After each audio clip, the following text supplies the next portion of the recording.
Здравейте! Искам да ви покажа този крафт албум, който съдържа 15 броя пейзажи, етюди, фотокопия на картини, които съм създавала през последните няколко години, изобразяващи красиви сгради от град Лом. В случая албумът е персонализиран и клиентът пожела сградите да бъдат подредени поред както са разположени по главната улица. Като накрая имаме за завършек един пейзаж от река Дунав. С самите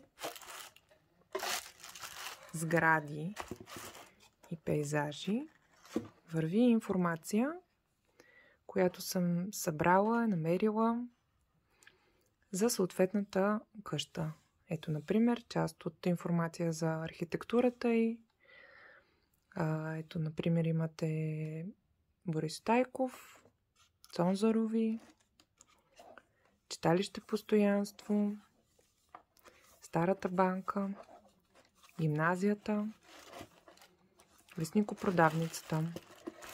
Албумът е от крафт хартия с метални ъгълчета, ръчно оформена корица, с стикер накрая с информация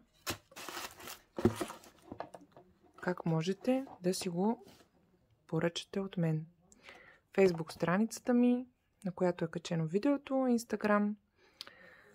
Тази информация обикновено е залепена и като стикер на картичките, които предлагам от град Лом, фотокопия.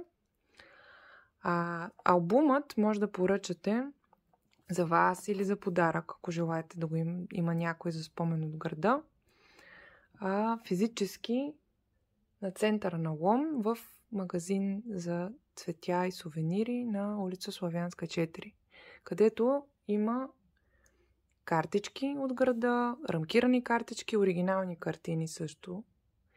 Старая се да има налични. Ако искате да имате такъв албум, свържете се с мен.